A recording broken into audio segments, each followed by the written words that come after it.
Hi, everyone. I'm Sandra Ingerman, and welcome to the Shamans Cave. And I'm Renee Baribeau, and I'm excited to be here with Sandra and all of you today to start a really great series that we're going to be talking about for several weeks to come. And it weighs big on both Sandra and my heart. So we hope that you resonate, and maybe we'll get you fired up and inspired, and maybe even you'll disagree with us on some of this, but here we go. Yeah, I think what Renee's saying is some of you are going to disagree with us because this is a really hot topic. And well, just to give you a framework before we go any further, what I started to notice, and I started to talk to Renee about it, and Renee started to notice the same thing, is that because of social media, we're so aware of what's going on in the world in ways that we haven't always been aware. And we also have the opportunity through social media to join together as a global community to create positive change. And there are healthy shamanic ways to do that.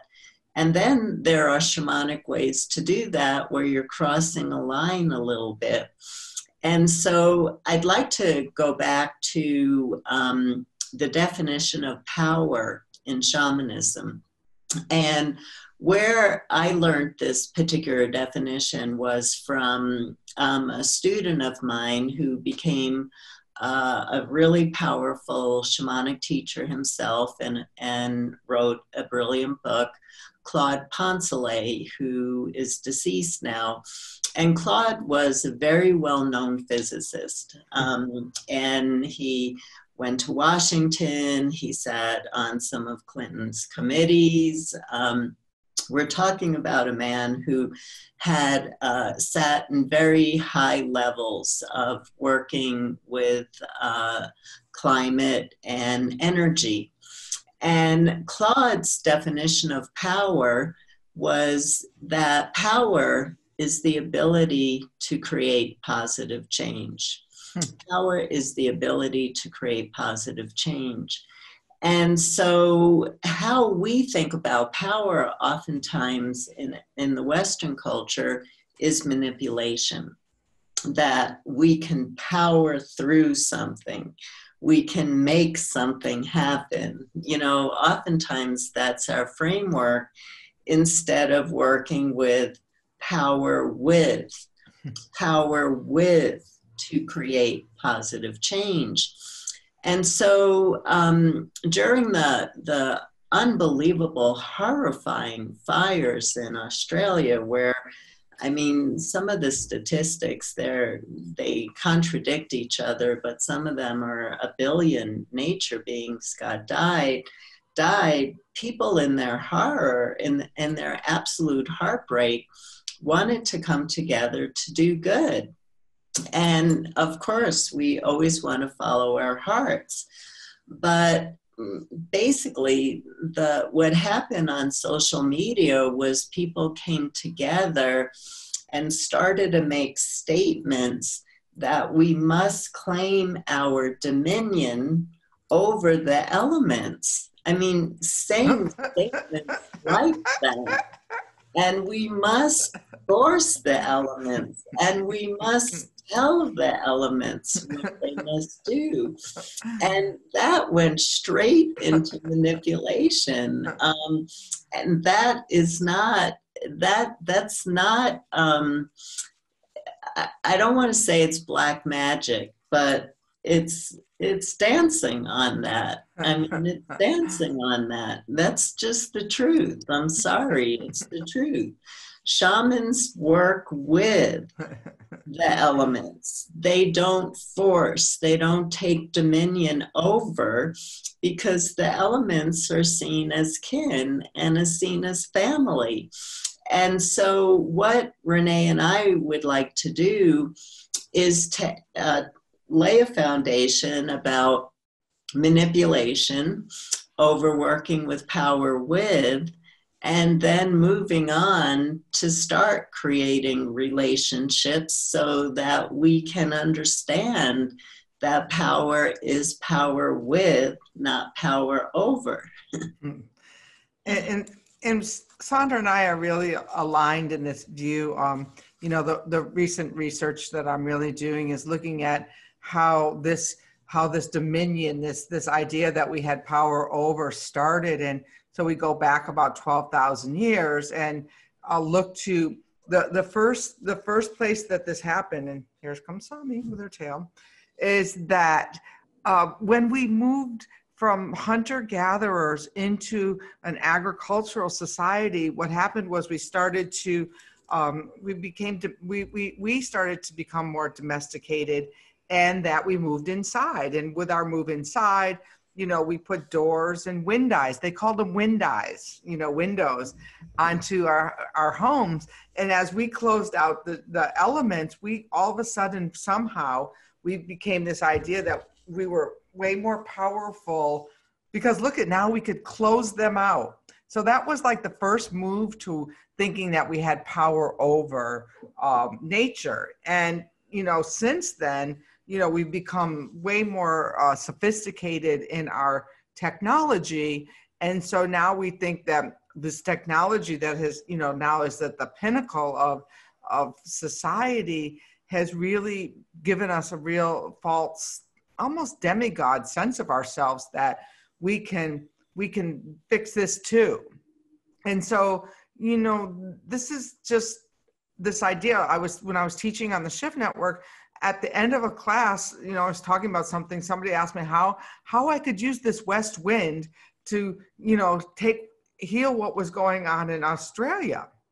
And, my mouth dropped open, because I was talking in the whole class about personal healing. And then all of a sudden this, like, now we're going to, which to me meant, okay, well, this clearly is a personal healing situation that we need to do a little more work on ourselves, where we can understand, for me, this is the way that I work, that we can understand who we are in relationship to these elements, so that we can then live in harmony with what's going on in the world, because this is what's going on in the world. Yeah, that's a really good point. And I've had these pretty wild experiences in some of my really advanced workshops and my teacher trainings, where sometimes I try to push the box a bit and see what see what the spirits will do. And so in my teacher trainings, and I'm actually stopping this exercise because it's caused too much trauma since 2003. I have people be a vessel for their spirits, and I let the spirits really speak the truth. What do you think about humans? I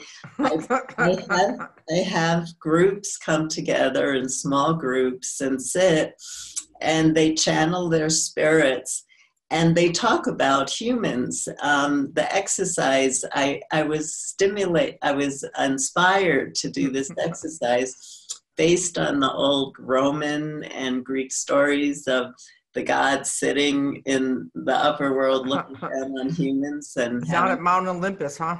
Yeah, and having conversations with each other about what they see in the human realm. So I started doing this in my workshops, and every workshop since 2003, half of the group got really traumatized. And where the trauma came in was when they realized that the helping spirits cannot be domesticated. That was what created the trauma. And we just have this thing in the Western culture. We just tend to try to domesticate everything, even the helping spirits. And now we want to domesticate the elements so that they don't bring harm to ourselves, our loved ones, and our communities. And of course we want this, but from a shamanic point of view, there are ways to work with this. And the way to work with this, Renee and I have actually already done a number of shows on this. Those of you who have been watching are going to recognize the terms of that we are nature, we're not separate from nature, and that nature is our kin, and that shamanism is a nature-based practice. And so for the survival in shamanic communities, the shaman himself or herself and the community talk to the plants, the trees, the wind, the sun, the moon, the stars, and on, and every living being that they shared their territory, their landscape with, as if they were family and they were kin. And in this way, the plants actually taught the people how to prepare them and how to be used for different healing work. The waters of the world taught certain skills and on and on. And so there was a community element of nature and humans, which are nature too. We've just forgotten that. We're always in communication and negotiating with each other. And we've left that. We've left that. And so now we're doing what we normally do of how do we power through and how do we work with power over. That's what our culture is about. But how do we bring in more of a feminine principle of let's fall in love with everything in nature and see what happens. Absolutely. It reminds me of a story about after the class ended, the Become a Wind Alchemist class, somebody wrote to me and said, hey, you know, the wind didn't really help me, but your assistants did. You know, they were so kind and nice. And I'm there like, well, if that was my attitude, I would go right out there and apologize to the wind spirits right now and thank them for this opportunity to meet my assistants. I mean, hello, you know, I mean, it's like the old story about, you know, when you're looking for the parking angel in the parking lot, you know, because the parking lot's full. Oh, come on, just help me this one time. And all of a sudden the parking, you get a parking spot. Oh, don't forget it. I've got it covered this time. You know, and that's how we live our life. Is like, oh, okay, the hurricane missed us. So we've got it this time. Maybe next time I need to pray. And this is how we really truly live our life, instead of understanding that we are that hurricane. We are that drought. We are that fire that's going on in Australia, which thank goodness is now contained. But, you know, I mean, all of that lives within us too. And until we come to some kind of harmony with that and understand that we think that we have power over, we're no better than the people who are sitting in their ivory towers playing with the weather. Right. You know, we want to judge them as, look what they're doing over there at HAR, whatever, a harp thing or whatever. But when we sit together and say that we're going to calm this storm, then we're still on the other side of that same spectrum.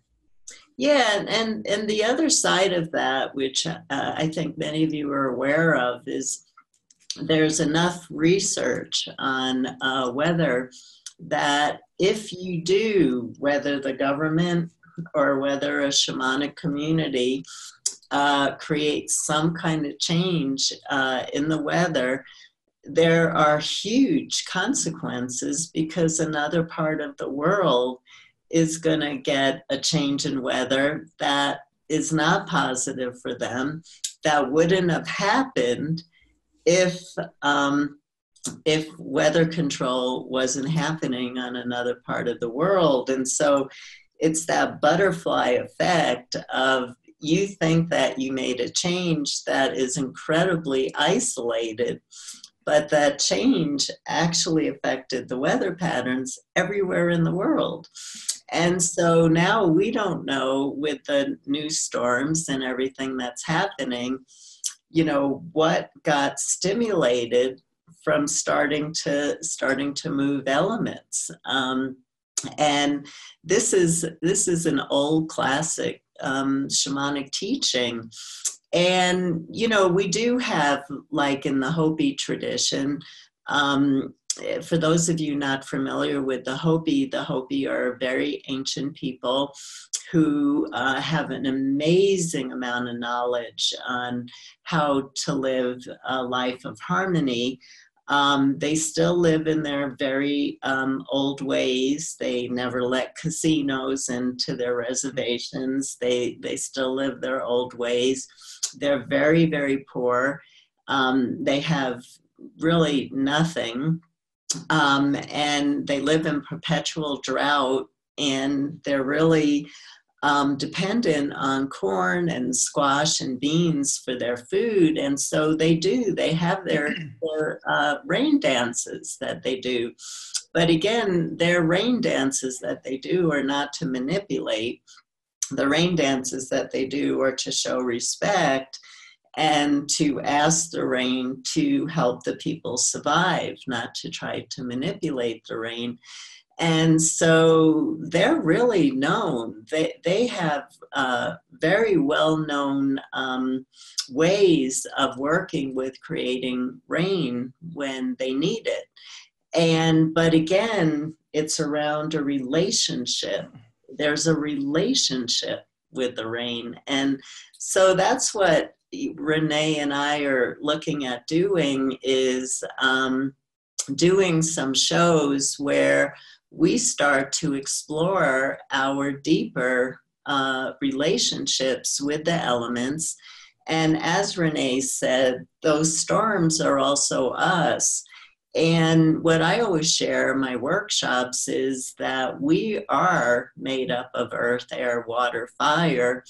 And by learning about the elements that live inside of you, you can actually learn how to work with some of your own moods. Like, for example, I have people merge with the fire that lives inside of them, and to see if the fire's burning too strong, creating anxiety, or if the fire's not burning strong enough, creating depression. And then working with how you can work with developing a relationship with the elements in your own body.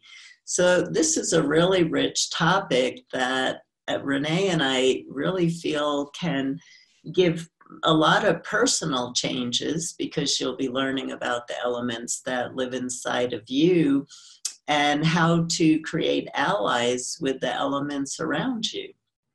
Absolutely. So it's going to be a several-part show, because we're going to take each element as an entire show and have an exercise around that, so you can get, more in harmony with that. I love this idea of as a chef, like turning up or turning down the flame. And I think back now, if the Vedic traditions have known about this, and the Ayurvedic medicines have been based upon if you've got too much heat or too much, all of this. So now we can start to fully understand that. Because one thing that I've known is that when I got moved to the desert, and I got picked up out of Taos, New Mexico, with an apparition standing in front of me in the living room, which I'd never seen before, moving me west. And it was like, okay, all right, I hear you. And, and then I got here and went into the sweat lodge. And it was when I was crawling in on that earth, it was like this ancient remembering of that this is where my religion, this is where I felt at home in the first time ever that this was a way that I could pray. That made sense to me, instead of sitting in some hard, wooden pew, like to really be, and come out of there covered with soot and drench. And so I'm really excited about where we're going to go. And we never know where we're going to go, because we spark off of each other's flames here. And yet we have a very similar ideology. We have different perspectives on this. So this is going to be a fun conversation that's going to take us through the air, through the earth, through the water. We're going to be playing together for a bit on this. Yeah. And basically this is like one of the key things that really needs to happen right now, and the indigenous people are doing it. We haven't been joining with them. They're trying to strengthen their relationships and negotiate. And we're actually making the job a little bit harder for them. And so it's let's join with the people who have been bringing these traditions down for tens of thousands of years, where the ancestors gave guidance on how to survive, being nature beings. And let's join in that old ancient knowledge and learn a different way of being in the world, and how that changes your whole attitude about life. And when you do get the elements as allies, how does your life change by having them as family members in your life? Absolutely.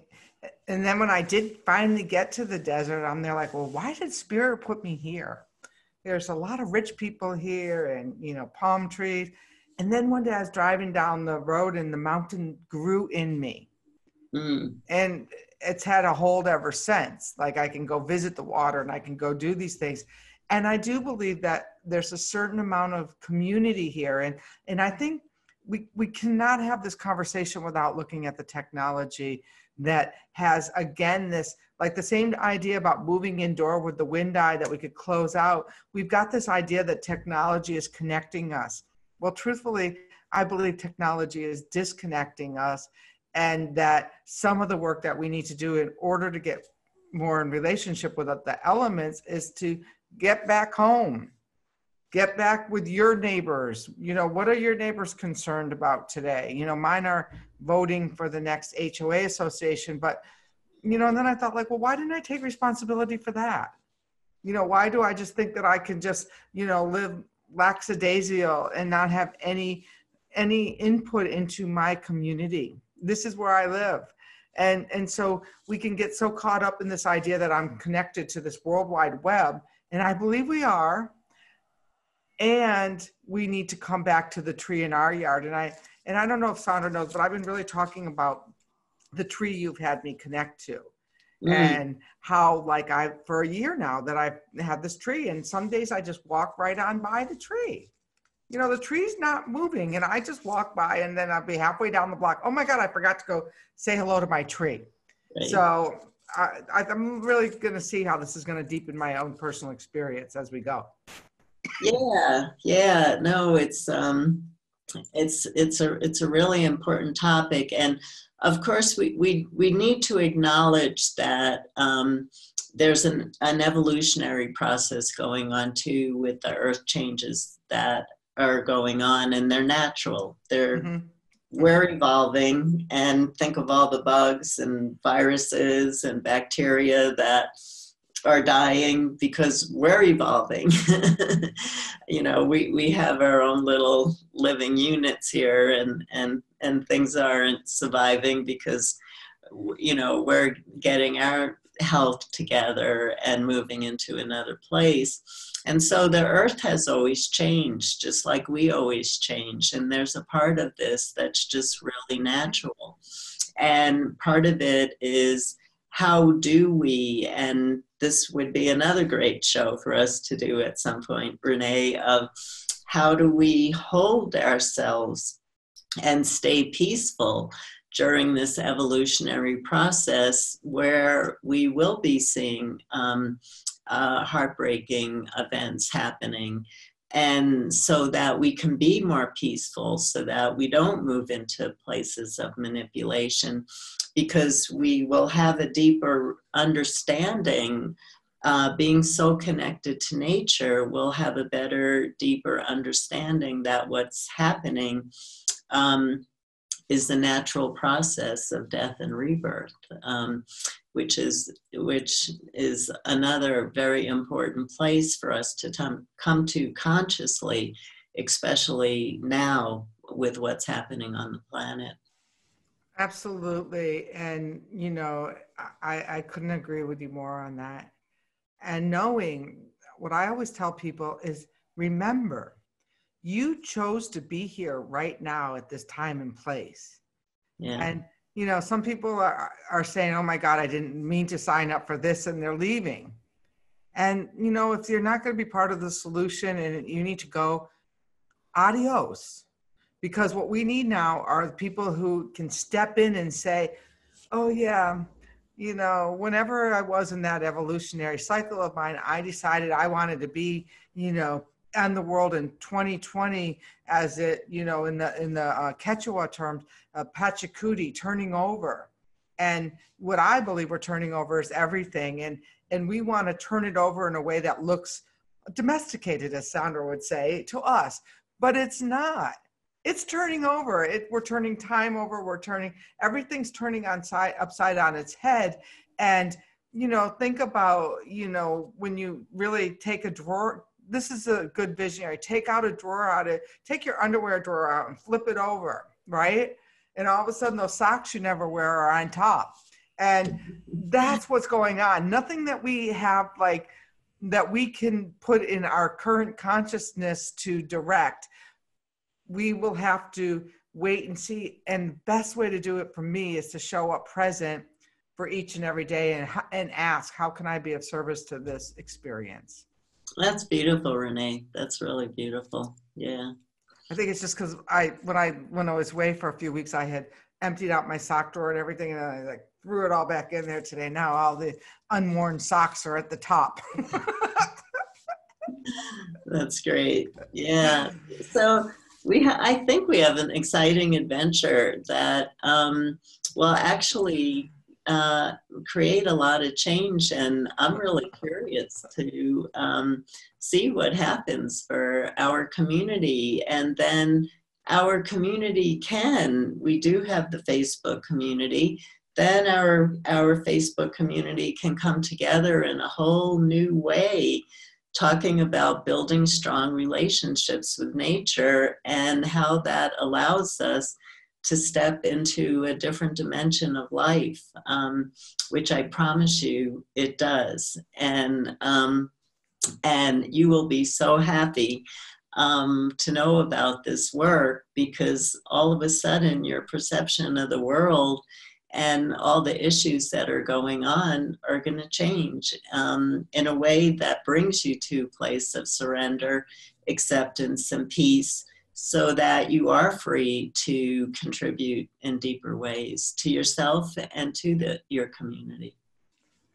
As you were talking, Sandra, I saw us like getting into a canoe.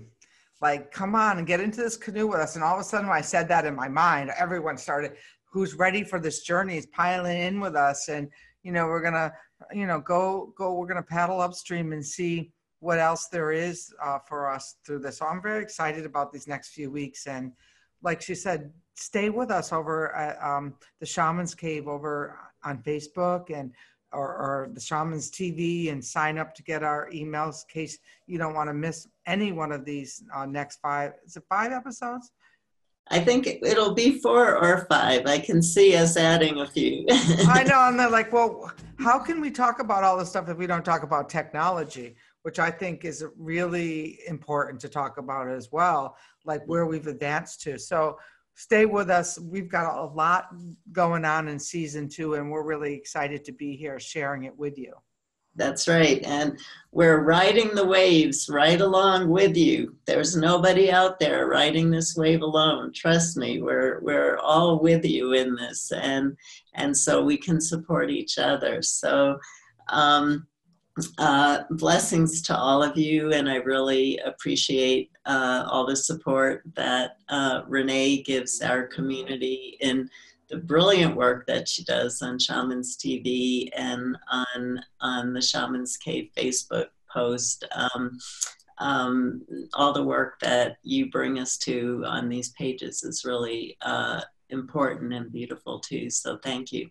Okay, thank you. And you know, I certainly applaud all of your years and years of experience and bringing this wisdom forward. And I'm happy to sit here with you and bring it forward some more. Yeah, and we're happy to sit here with all of you. So thank you, everyone.